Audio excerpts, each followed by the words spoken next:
Hello friends, तो अब हम चलेंगे अपने नेक्स्ट टॉपिक पे। तो जैसा कि ये प्लेलिस्ट हिस्ट्री का चल रहा है तो बहुत सारी चीज़ें मैं कंप्लीट करा दिया हूँ और बहुत सारी चीज़ें अभी कराई जाएंगी। तो लगभग 4 लेक्चर तक हो चुका है और ये 5वां लेक्चर है। तो 5वें लेक्चर में मैंने पहले लेक्चर में सिंधु घाटी सभ्यता के बारे में बता दिया हूँ और उससे पहले भी हमने बहुत सारी चीज़ों को देख लिया है। तो आप देख सकते हैं यहाँ पे कि सिंधु घाटी सभ्यता के धार्मिक, सामाजिक और आर्थिक, ये सब राजनीतिक प्रणाली और विशेषता वगैरह बताई जा चुकी हैं नगर नियोजन के बारे में। और इसके पहले भी बहुत सारी चीज़ें बताई जा चुकी हैं सिंधु घाटी सभ्यता में। और उसके पहले भी हमने जो ताम्रपाषाणी काल है, चैलोलिथिक पीरियड, उसके बारे में बात किया है। नवपाषाण काल, मध्यपाषाण काल, पूरा पाषाण काल, हिस्ट्री का वर्गीकरण, हिस्ट्री कैसे कैसे लिखा गया, ये सब चीज़ें, बहुत सारी चीज़ें हम देख चुके हैं। विदेशी स्रोतों से इतिहास की जानकारी आदि के वगैरह में हिस्ट्री सिलेबस के बारे में हम देख चुके हैं। इतिहास का महत्व देख चुके हैं। इतिहास की हमें जानकारी कैसे कैसे इतिहास लिखा जाता है, उसकी सीमाएं क्या हैं, ये सब चीज़ें हो चुकी हैं। तो आज हमारा है कि सिंधु घाटी के हम दूसरे पार्ट को देखेंगे और इसमें जो भी प्रमुख स्थल है सिंधु घाटी सभ्यता से रिलेटेड, उसको मैं यहाँ पे आपको बताऊंगा। तो प्रमुख लक्षण वाले स्थल, तो ये थोड़ा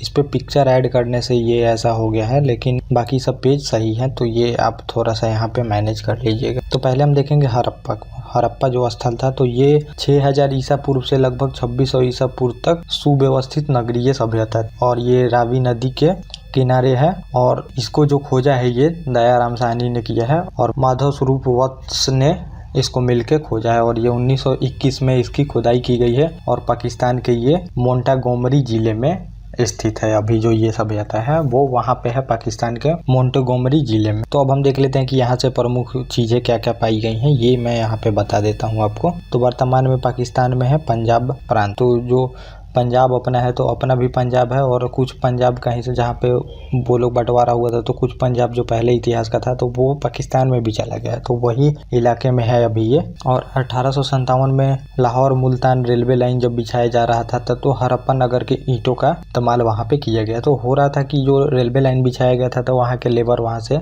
रेलवे लाइन में ईंटों को लगाने के लिए बगल में इलाका जो था हड़प्पा, वहाँ से ईंटें ला रहे थे और उसका उपयोग कर रहे थे। तो फिर पता चला, वहाँ पे धीरे धीरे पूछा गया वहाँ से जो ऑफिसर वगैरह थे, तो पता चला कि ये तो बिल्कुल एक नगर जैसी है। फिर उसको दयाराम साहनी को खुदाई करने का जिम्मा दिया गया। क्षेत्रफल प्लस जनसंख्या से सबसे बड़ा क्षेत्र है ये और सिंधु नदी के दाहिने तट पर है। तो जो सिंधु नदी बहती है तो उसके दाहिने तट पे ये है। और श्रमिक आवास के रूप में 15 मकानों की 2 पंक्तियों में प्रत्येक में एक आंगन, करीब 2 कमरे मिले हैं। तो श्रमिक आवास मतलब कि अब ये था शहर, लेकिन मैं आपको याद रखने के लिए बताता हूँ। आप समझिए कि ये गाँव था और मोहनजोदड़ो शहर था, तो इसमें मेनली गाँव से रिलेटेड आपको चीजें मिलेंगे। तो श्रमिक आवास कहाँ, जहाँ पे गाँव रहेगा वहीं पे श्रमिक वगैरह रहेंगे। तो श्रमिक आवास मिले हैं और आंगन करीब 2-2 कमरे उसमें है घर में। तो ये देख लीजिए थोड़ा सा आप घर को। तो मैं और PDF जो बनाया हूँ तो इसमें डाला हूँ। तो ऐसे घर थे वहाँ पे, ये बिल्कुल सीक्वेंस में घर है। तो आप देख सकते हैं ये घर कैसा है। अभी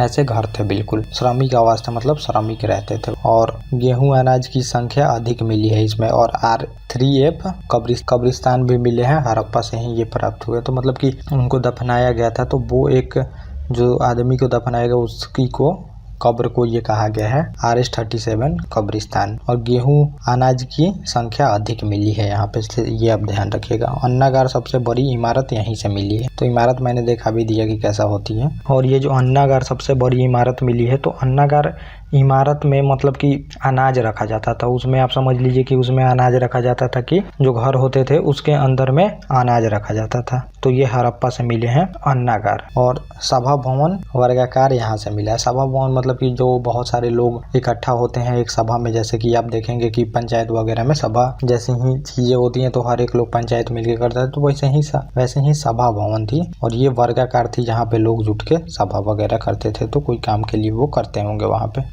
और पुरोहित आवास मिला है और स्नानागार वगैरह भी मिला है, नहाने का स्थल, पुरोहित आवास, ये सब चीजें यहाँ पे मिली है। और पत्थर की यहाँ पे पुजारी की मूर्तियां भी मिली है और तांबे की मनका मूर्तियां भी यहाँ पे मिली हैं। तो ये आप सब चीजें ध्यान में रखिएगा। और बैलगाड़ी भी है, तो गाँव था तो बैलगाड़ी यहाँ पे चलती। केस सावन, कंघी ये सब चीज़ें यहाँ पे मिली और तांबे का पैमाना आदि यहाँ से मिले हैं। तो ये आप ध्यान में रखिएगा, ये वस्तुएं यहाँ से मिली हैं हड़प्पा सभ्यता, मतलब हड़प्पा जो स्थल। और यहीं पे हम थोड़ा सा देख लेते हैं सिंधु काल में विदेशी व्यापार कहाँ कहाँ से होता था। तो चांदी अफगानिस्तान, ईरान से मंगाया जाता था और तांबा जो खेतरी बलूचिस्तान, ओमान से आता था, खेतरी राजस्थान में। और सोना कर्नाटक, अफगानिस्तान, ईरान से मंगाया जाता था। टीन अफगानिस्तान, ईरान से। लाजवर्थ मेसोपोटामिया से। सीसा ईरान से। गोमेद सौराष्ट्र से। तो ये चीज़ें यहाँ से मंगाई जाती थी। तो ये आप ध्यान, मतलब इनका व्यापार होता था यहाँ से। और थोड़ा सा हम ये फिगर देख लेते हैं कि क्या क्या चीज़ें। तो ये आप देख सकते हैं कि मृद भांड इसी को बोला जाता है। तो अब मृद भांड वगैरह में बहुत सारी, मतलब मिट्टी के ये सब बर्तन टाइप के होते थे, तो इनको मृद भांड बोला जाता था। और ये मिट्टी के जो जानवर के चित्र बनाए गए हैं यहाँ पे आप देख सकते हैं। औजार है धातुओं के और ये सब मिट्टी के बर्तन है। और ये देख सकते हैं कि ये जो आभूषण का वो लोग यूज करते थे। और ये मोहर का जो है जिसपे एक सींग वाली पशु का चित्र है, ये सब चीजें आप यहाँ पे देख। और अब हम देख लेते हैं आगे मोहनजोदड़ो को कि इसमें क्या क्या विशेषता है। मोहनजोदड़ो का अर्थ होता है मृतकों का टीला। और राखलदास बनर्जी ने इसकी खोज की थी और ये सिंधु नदी के पास ही है। 1922 में इसकी खोज की थी। सिंध प्रांत का लारकाना जिले में ये है। तो ये भी पाकिस्तान में ही। और दुनिया का सबसे पुराना और नियोजित उत्कृष्ट शहर था ये। तो आप ये समझ सकते हैं। तो पूरा शहरी सभ्यता ही थी, तो लेकिन ये सबसे उत्कृष्ट शहरी स्थल था यहाँ का। और सिंधु घाटी सभ्यता का सबसे परिपक्व शहर इसको माना जाता है। मतलब कि हर एक चीज यहाँ पे उन्नत थी, इस वजह से इसको परिपक्व शहर माना गया है। और बड़ी मात्रा में इमारतें, धातुओं की मूर्तियां, मोहरे आदि यहाँ से प्राप्त हुई। तो इमारतें वगैरह मतलब वेल डेवलप था। आज का दिल्ली आप समझ सकते हैं। इसको कुंड और पानी निकालने के लिए पक्की ईंटों की नालियों का प्रयोग यहाँ पे किया गया था। तो ये हमने नगर नियोजन में देखा था कि नालियों वगैरह का उपयोग कैसे हुआ था यहाँ। तो ये सब चीजें यहाँ पे हुई थी। और पूरब की बस्तियाँ रईसों की थी और बड़े घर, चौड़ी सड़कें, ये सब चीजें थी। तो मैंने बताया था कि ये पूरा जो शहर होता था तो दुर्ग में होता था। और ऊपर जो थे तो ये लोग बड़े लोग रहते थे और नीचे जो था तो ये छोटे या फिर कृषक या फिर व्यापारी वर्ग के लोग रहते थे। यहाँ पे मेनली जो शासक वर्ग थे ये लोग शायद रहते होंगे, ये कहा जा सकता है वहाँ। तो यहाँ पे जो था तो ये सब चीजें वेल डेवलप थी। घर भी बहुत अच्छे डेवलप थे। यहाँ पे सड़क, नालियाँ, ये सब की व्यवस्था अच्छी थी। लेकिन एज कम्पेयर यहाँ पे उतनी अच्छी चीजें नहीं थी। तो ये हम देख सकते हैं। और नर्तकी की मूर्तियाँ प्राप्त हुई। नर्तकी मतलब डांस करते हुए एक मूर्ति मिली है लेडीज की। तो ये आप देख सकते हैं यहाँ पे कि ऐसी है ये। तो अपने हाथ, मतलब कि कमर के पास हाथ रख के ये ऐसे झुकती हुई मुद्रा में ये है। स्नानागार, तली पर डामर टार, मतलब ये ऐसी विधि थी। तो ये कर देने से, डामर टार लगाने से मतलब कि पानी का रिसाव नहीं होता था। तो जो अब स्नानागार बनाइएगा तो वो इस वजह से इसको बनाया जाता था कि वो सूखे वगैरह नहीं। तो अब देखेंगे कि आप हड़प्पा में भी स्नानागार, तो अब स्नानागार ऐसा नहीं है कि स्नानागार कहीं नहीं हो सकता है। तो आज जो आप वाटर पार्क वगैरह देखेंगे तो ऐसा नहीं है कि बस दिल्ली में ही मिले, वो पटना आदि में भी मिल सकता है और भी शहरों में मिल सकता है। तो ये सब चीजें मिली हैं इधर उधर भी। और मातृ देवी की मूर्तियां मिली है यहाँ से। और ये सेलखरी की होती थी, सीप से बना पैमाना होता। मातृ देवी की मूर्ति मतलब कि जिसको वो लोग पूजते थे, मातृ देवी की मूर्ति यहाँ से मिली है यहीं से। और सबसे बड़ी ईंट भी यहीं से मिली है। मतलब कि सबसे बड़ी ईंट का उपयोग यहीं पे किया गया है घर आदि बनाने में या फिर दुर्गीकृत करने में। जैसे कि इसको साइड से मतलब घेरा जाता था बाउंड्री, और एक गेट होता था मेन गेट शहरों का। और पशुपति मोहर भी यहीं से मिला है। तो ये सब फोटो में आप देख सकते हैं चीज। और कूल्हे पर दाहिने हाथ के साथ नृत्य करती लड़की एक जो है वो यहीं से मिला है। तो ये आप देख सकते हैं। दाढ़ी वाले आदमी की सेलखरी की भी छवि यहीं से प्राप्त हुई है। तो दाढ़ी वाला जो आदमी था, तो दाढ़ी वाड़ी रखने से ये माना जाता है कि ये लोग फैशन के प्रति बहुत ही सजग थे। तो ये आप देख सकते हैं कि ये दाढ़ी रखे हुए आदमी की एक मूर्ति यहाँ पे मिली है। तो इस वजह से ये माना जाता था कि लोग फैशन आदि बहुत करते थे। तो शहर था तो मेनली लोग फैशन करेंगे ही, आप समझ। और बुने हुए कपड़े भी मिले हैं यहाँ से। और शौचालय, कुएं, नालियाँ, ये सब चीज़ें भी यहाँ से मिली हैं। तो शहर में ये सब चीज़ें मिलती ही हैं। कुबर वाले बैल का भी साक्ष्य यहाँ से मिला है, मतलब कि मुहर आदि पे। और कुकुदमान वृषभ की भी मुहर यहाँ से मिली है। तो ये सब मुहर वगैरह मिली है, ये आप समझ सकते हैं। घोड़े की मृद मूर्ति भी मिली है यहाँ से ऊपरी हिस्से से। तो ऊपरी हिस्से से घोड़े की मृद मूर्तियाँ भी मिली है। तो ये सब चीज़ें आप थोड़ा थोड़ा याद रखिएगा। मेनली जो यूपीएससी में क्वेश्चन आएगा वो चीज़ें मैं आपको इसके पहले वाले वीडियो में अच्छी से बता चुका हूँ अच्छे से, कि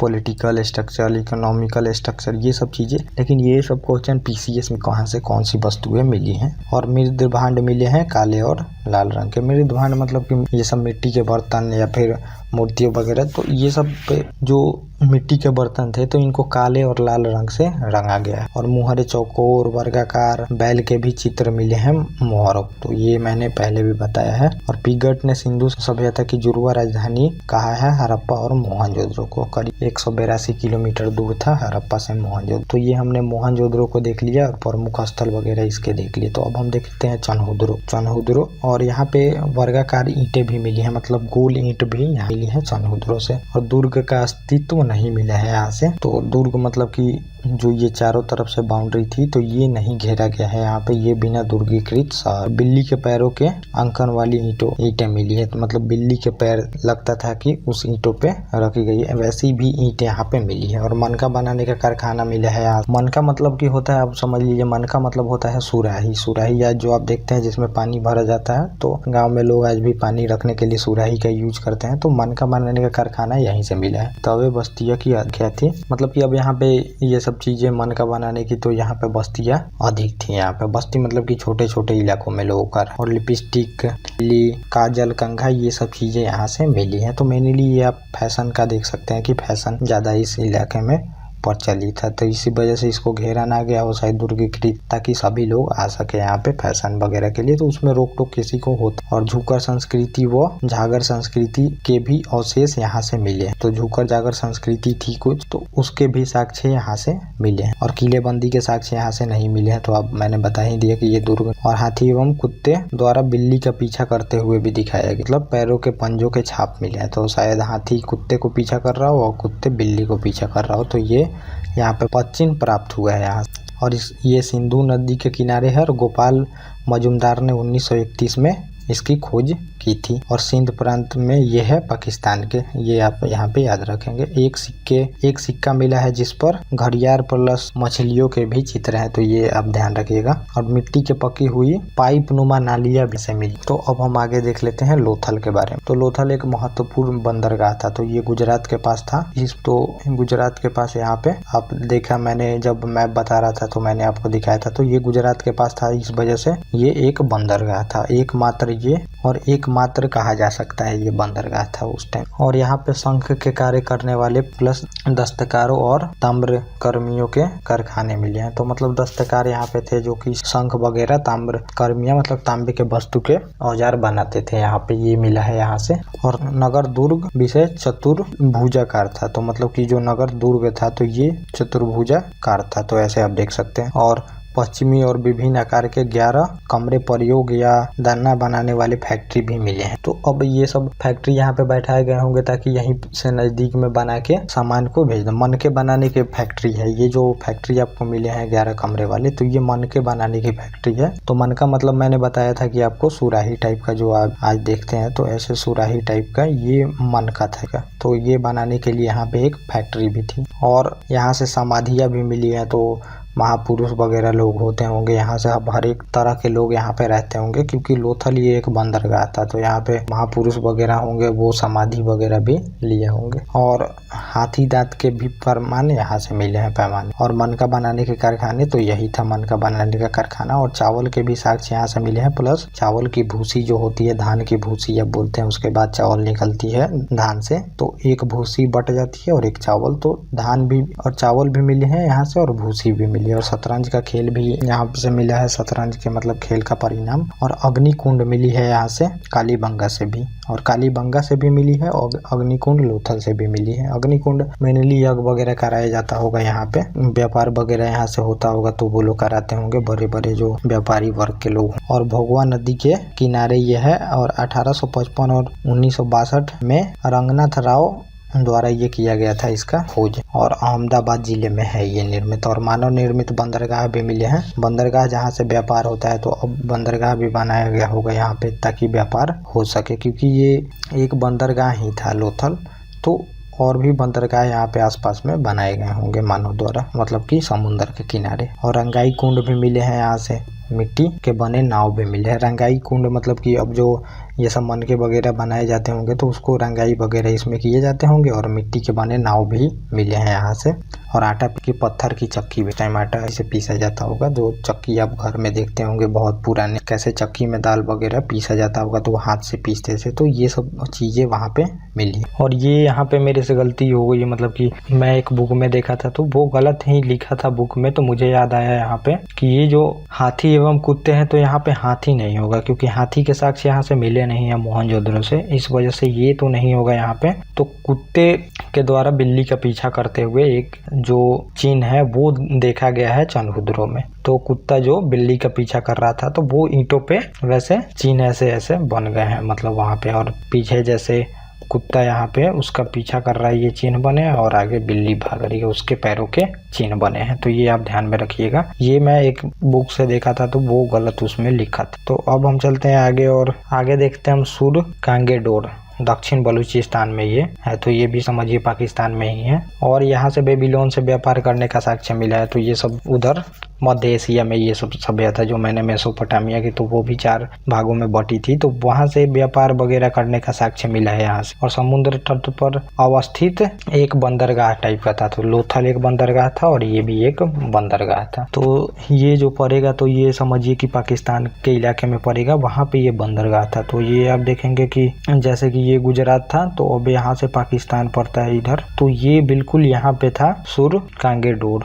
तो यहाँ पे एक बंदरगाह ही टाइप का था। और मनुष्य की अस्थि राख से भरा बर्तन मिले हैं और तांबे की कुल्हाड़ियाँ भी मिली है। तो अस्थियाँ जो हम देखते हैं आज की, जैसे कि संस्कार होता है तो वो राख वगैरह बच जाती है तो उसको अस्थियों को हम लोग रखते हैं। तो वो चीज़ें यहाँ पे मिली हैं और तांबे के कुल्हाड़ी भी यहाँ से मिले हैं। तो ये भी आप ध्यान में रखिएगा। और मिट्टी की चूड़ियाँ भी यहाँ से मिली है। और इसका जो दुर्ग था ये प्राकृतिक चट्टान पे बसाया गया था। तो मतलब प्राकृतिक जो चट्टान होगी, जैसे कि आज पहाड़ वगैरह होते हैं तो उस पे इसको बसाया गया था। और इसकी खुदाई ऑरेंज स्टाइल जॉर्ज डेल्स 1927 से लेकर 1962 तक की है इनके। और समुद्र तट के किनारे पाकिस्तान के मकरान में ये स्थित है। तो ये चीज़ें यहाँ से सुर कांगेडोर से आप समझ सकते हैं, इस जगह से ये चीज़ें मिली हैं स्पेशल। और अब हम देख लेते हैं धौलावीर। तो धौलावीरा का इलाका आप समझ सकते हैं, जैसे कि ये गुजरात है तो धौलावीरा यहाँ पे पाया गया है, ये समझ सकते हैं धौलावीरा यह जगह है। और सभी सिंधु बस्तियों में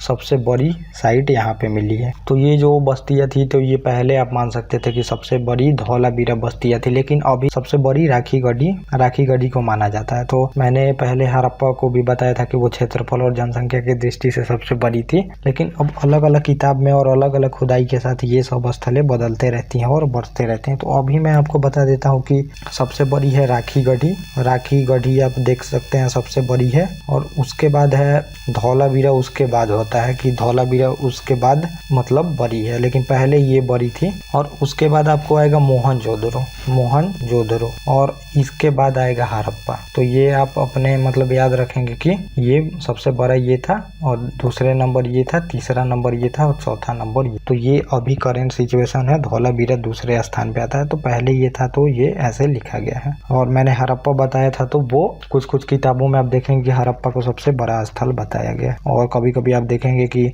नगरों के हिसाब से भी, जैसे कि नगरों के हिसाब से मोहनजोदड़ो को आपको कभी कभी किसी या फिर क्वेश्चन या फिर किताब में मिलेगा कि मोहनजोदड़ो शहर सबसे बड़ा था। तो शहर सबसे बड़ा मोहनजोदड़ो। और बांध, जलाशय, स्टेडियम आदि यहाँ से मिले हैं धौलावीरा से। और 10 वर्णमाला साइड बोर्ड मतलब कि लिख के वर्णमाला में तो साइन बोर्ड भी यहाँ से मिले हैं, साइन बोर्ड लगा हुआ। तो वहाँ पे था तो बंदरगाह, तो वहाँ पे साइन बोर्ड लगाया गया होगा। और भूकंप से ये नष्ट हो गया ऐसा माना जाता है यहाँ पे, कि भूकंप यहाँ पे बहुत तेज आया था। और पानी का हौज भी यहाँ पे मिला है। और रविंद्र सिंह बिष्ट 1990 से लेकर 91 तक गुजरात के कच्छ जिले में है। तो मैंने बता ही दिया यहाँ पे कि आपको है, तो वो गुजरात का भी कच्छ जिला है। और नगर आयताकार 3 भागों में बटा था ये, किला, मध्य किला, नगर, निचला किला, मतलब मध्य नगर और निचला किला। तो ये 3 भागों में बटा था। तो आप ऐसे समझ सकते हैं कि ये 3 भागों में बटा था।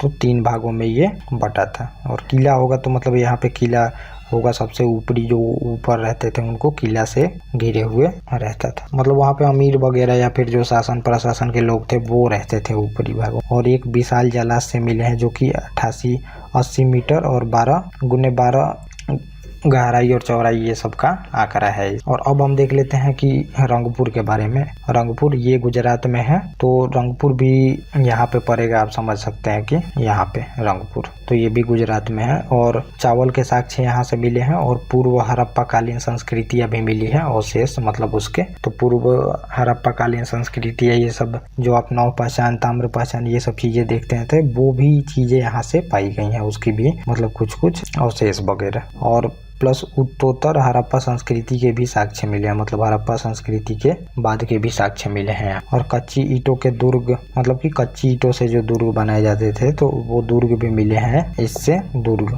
कच्ची ईंटों के बने हुए। और नालियाँ भी यहाँ से मिली है और मृद भांड भी यहाँ से मिले हैं। बाट, पत्थर के फलक, ये सब चीजें यहाँ से मिली है। और यहाँ से धान की भूसी के भी ढेर मिले हैं, तो ये भी आप ध्यान रखिएगा कि धान के भूसी के ढेर भी यहाँ से मिले हैं। और मादर नदी के किनारे है ये, और रंगनाथ राव ने 1953 से 54 में खोज की है इसकी, गुजरात के काठियावाड़ जिले में, अभी सौराष्ट्र क्षेत्र में ये स्थित है। और हड्डी एवं हाथी दांत के भी अवशेष यहाँ से मिले हैं, तो अब हड्डी और हाथी दांत के भी साक्ष्य मिले हैं, तो शायद में भी हाथी हो यहाँ पे, लेकिन वो जो मैंने बताया था आपको, तो हाथी के साक्ष्य बहुत कम ही मिले हैं। और लोग चावल, बाजरा, ज्वार आदि की खेती करते थे यहाँ पे, ये आपने देख लिया रंगपुर के बारे में। तो मतलब स्पेशल जो स्थल है, यहाँ से क्वेश्चन आते हैं कि यहाँ क्या क्या विशेषता थी, क्या क्या चीजें पाई गई हैं। और अब हम देख लेते हैं सुरकोटदा, तो ये भी गुजरात में ही मिले हैं। सुरकोटदा जो है, तो ये भी गुजरात इलाके में करीब यहाँ पे ये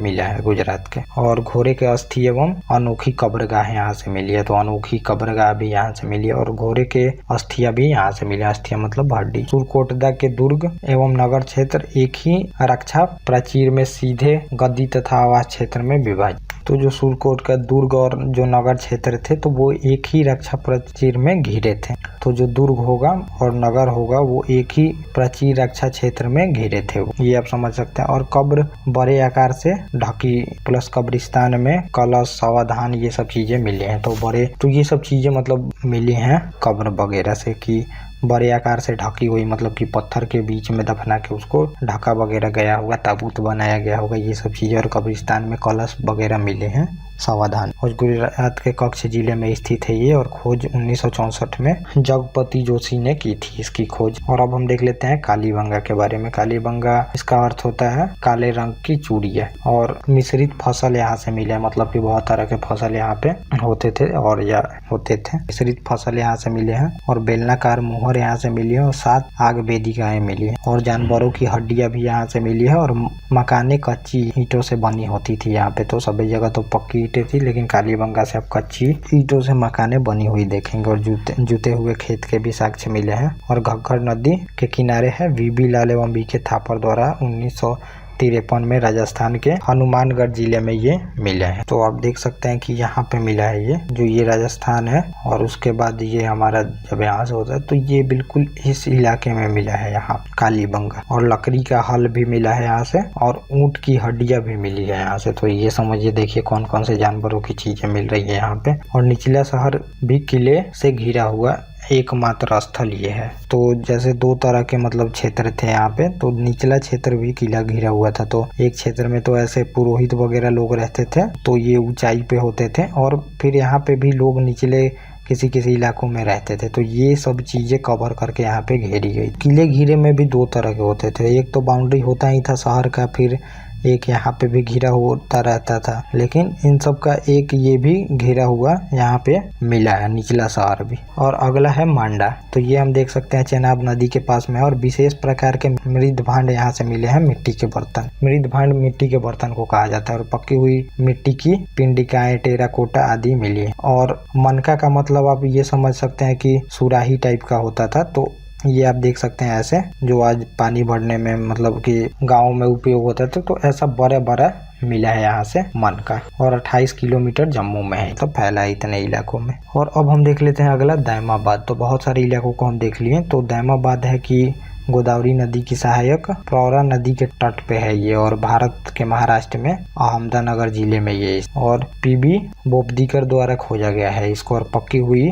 मिट्टी को टेराकोटा कहा जाता है, मतलब जो भी पका के बनाई जाती थी इसको टेराकोटा कहा। अब हम थोड़ा सा यहाँ पे थोड़ा सभी स्थलों में कंपेयर एक बार में देख लेते हैं कि क्या क्या चीजें थी और क्या क्या यहाँ से विशेष पाई गई हैं, क्योंकि यहाँ से बहुत क्वेश्चन आए थे। अब इतनी चीजों को आपने पढ़ लिया तो एक पेज में ये सिनॉप्सिस टाइप का है, ये आप देख के समझ सकते हैं चीजों को। तो पहला है मोहनजोदड़ो। तो मोहनजोदड़ो से अन्नागार मिला है, अन्नागार मतलब कि अनाज रखने वाला गार टाइप का। और कालीबंगा व हड़प्पा समान नगर योजना यहाँ पे थी, और सबसे बड़ी ईंट भी यहीं से मिली है। तो अब ये जो हड़प्पा मैंने बताया तो ये भी नगर ही था, और मोहनजोदड़ो भी एक नगर, तो पूरी सभ्यता ही नगरीय सभ्यता थी। तो एक बार मैंने आपको पीछे बताया था कि आप इसको गांव समझ लीजिए, तो गांव समझ लीजिए मतलब कि मैं आपको ये नहीं बताया था कि ये गांव है, इसको याद करने के लिए बताया था कि गांव तरह के यहाँ पे चीजें मिली। और कांसे से बनी नर्तकी की मूर्तियां भी मिली है मोहनजोदड़ो से। तो ये हो गया। और कालीबंगा हम दूसरा देख लेते हैं। तो यहाँ से दुर्गीकृत निचला शहर भी मिला है, भवन कच्ची ईंटों का मिला है बना हुआ, और जुते हुए खेत के भी साक्ष्य मिले हैं यहाँ से। और लोथल से बंदरगाह था ये, और फारस की मुद्रा भी यहाँ से मिली है। तो बंदरगाह था तो यहाँ से सभी जगह व्यापार होते ही होंगे, तो मुद्रा मिली है यहाँ पे। और हाथी दांत आटा चक्की मिली है, लोमड़ी के अंकन वाली मुहर मिली है, चक्की आटा पीसने वाली, ये सब चीजें यहाँ से मिली है। और धौलावीरा हम देख लेते हैं। तो यहाँ से साइन बोर्ड मिले हैं, उत्तम जल प्रबंधन, नगर 3 भागों में बटा होता था। तो ये सब चीजें मैं बता चुका हूँ, तो बस को याद करने के लिए सिनॉप्सिस टाइप का। और रोपर से नौ पहचान, ताम्र पहचान वो सिंधु सभ्यता के अवशेष सभी मिले हैं यहाँ से। और मानव के साथ कुत्ते को दफनाया गया है, ये चीजें यहाँ से मिली। और अमरी यहाँ से गैंडे के साक्ष्य मिले हैं। और हड़प्पा से केश प्रधान, कंघी, तांबे का पैमाना आदि मिले। तो वही चीजें मैं यहाँ पे डाला हूँ जो चीजें वहाँ पे नहीं थी इस वजह से, और कुछ मेन चीजें हैं वो भी ऐड कर दिया हूँ यहाँ पे मैं। और लोथल और चनहुदरो से मिले हैं, मतलब कॉमन चीजें, मन के बनाने के कारखाने कॉमन मिले हैं लोथल और चनहुदरो। और रंगपुर से मिला है कि चावल के साक्ष्य मिले हैं, धान की भूसी मिली है,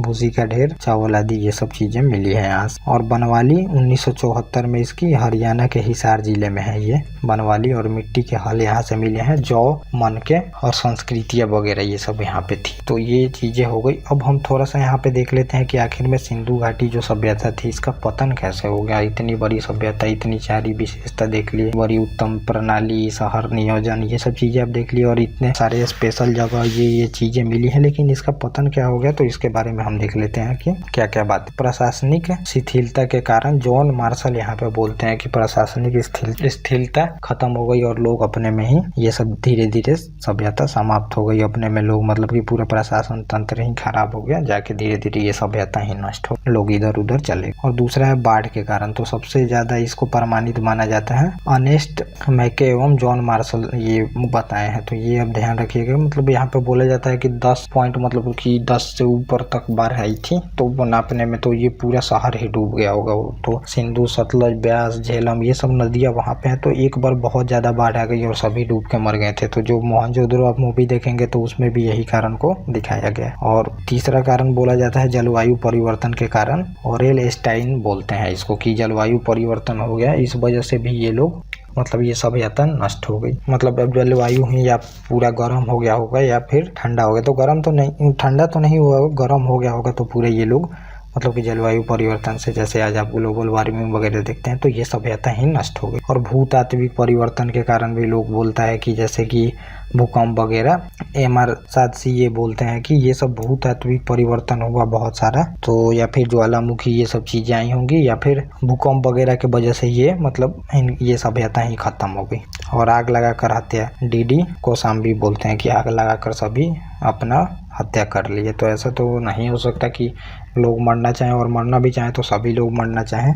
और छठा कारण है कि विदेशी आक्रमण, वो आर्यों के आक्रमण के कारण ये सब, गाइड चाइल्ड, मार्टिन डी मॉर्टिमियर और DH गार्डिन, ये लोग बोलते हैं कि विदेशी आक्रमण के कारण ये खत्म हो गए, क्योंकि इसके बाद आर्य सभ्यता आएगी तो, लेकिन ये सभ्यता के बाद 200 साल तक का इतिहास हमारे पास है ही नहीं। इसके बाद जब 1500 ईस्वी से आर्यों का आक्रमण हम पढ़ते हैं, तो ये सब कारण माना जाता है जिस वजह से ये सभ्यता खत्म हो गई। तो ये आप लिख सकते हैं जब क्वेश्चन। तो ये सब बहुत सारी चीजें मैं यहाँ पे आप लोगों को करा दिया। मतलब 1-2 स्थल के बारे में कुछ इधर उधर पॉइंट हो गया होगा, क्योंकि बहुत सारे बुक से मैं लिखता हूँ तो अब बहुत सारे बुक कुछ गलत भी लिख देते हैं, चाहे वो सोर्स गलत हो जाता है, क्योंकि अब इतनी सारी चीजें मैं खुद से तो याद नहीं रख सकता या फिर खुद से पढ़ के, तो कहीं कहीं से मुझे देखना पड़ता है, क्योंकि कंटेंट बहुत ही डीपली आप लोगों को दिया जाता है। इस वजह से एक आध जगह पे कुछ मिस्टेक वगैरह हो गई होंगी, तो वो आप लोग उतना माइंडली लीजिएगा मत, और उसको देख के आप सुधार भी सकते हैं। वैसे मैं गलती करने का कम ही कोशिश उसमें किया हूँ। ऑथेंटिक सोर्स मेरा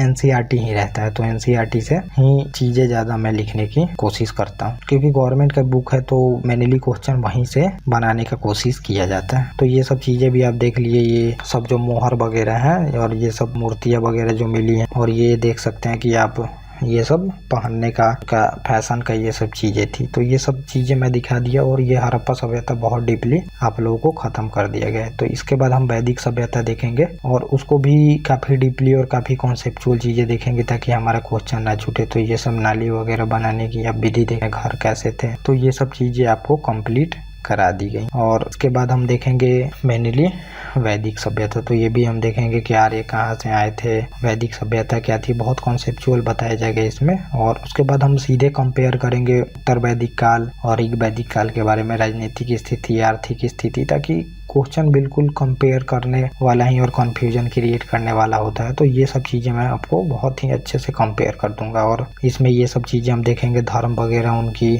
उसके बाद हम जो भी वैदिक साहित्य है, ऋग्वेद, अथर्ववेद, सामवेद, ये सब चीजों के बारे में देखेंगे, और कुछ उपनिषद वगैरह देखेंगे। और यहाँ पे हम कुछ दर्शन वगैरह भी देखेंगे, और आश्रम व्यवस्था वगैरह थोड़ा सा बताऊंगा। और सिंधु सभ्यता और वैदिक और ऋग्वैदिक काल के बारे में, मतलब वैदिक सभ्यता के बारे में हम कुछ कंपेयर करेंगे कि क्या क्या अंतर थी वहां से यहाँ पे। तो ऐसे ही क्वेश्चन आता है। तो इतनी चीजें आपको यहाँ पे बताई जाए। तो अब हम देखेंगे अपने अगले लेक्चर में। ओके गाइज, थैंक यू, और आप लोग इसको बिल्कुल रिवीजन करते जाए।